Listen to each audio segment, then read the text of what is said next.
For men, 25 years old to 55 years old is the prime working years.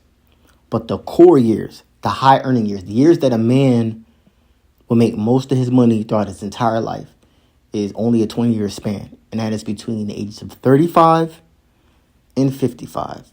Doesn't matter what your job is, doesn't matter what you do. If you're in sales, if you're a manager, if you're a judge, a lawyer, a doctor, a mechanic, I don't care if you sell toothbrushes. I don't care if you sell watches. I don't care if you're an instructor. I don't care if you're a professor or a teacher.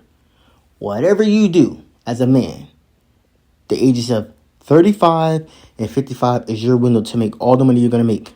And the reason for that is once you hit 55 years old, you're going to plateau, and whatever salary you're making at 55, you're going to be making at 60. So that's what you're going to be making for 5 years.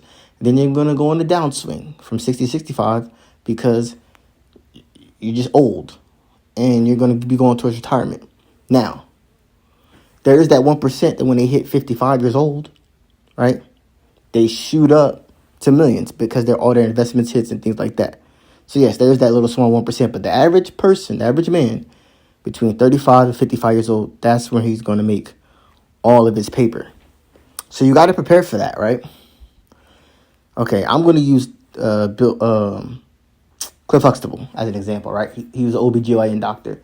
So let's just assume he graduated from high school at 18, went to Hillman at 18. And then by the time he was 22, he graduated undergrad, and then he ended up commissioning in the Navy at 22. He did his 4 years, got out as a Lieutenant JG, and then went to med school at 26, and then did 4 years in med school, graduated at 30, did a 5-year residency to become an OBGYN doctor. So then that's 35, and at 35 is when he could be an actual fully practicing OBGYN surgeon, right? Well, that would be about right. That would be from the ages of 35 and 55, he would just be making money for the 20-year span. And since he's a surgeon, he'd probably be going way longer than that.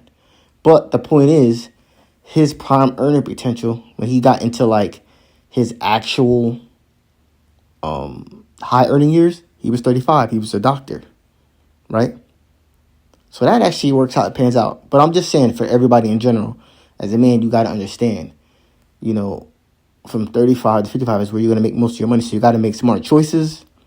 And then you got to be thinking, dang, when I hit 50, what do I want to do? Because I don't want to be, your body ain't the same at 50 as it was at 25. So you got to think ahead and you got to be smart.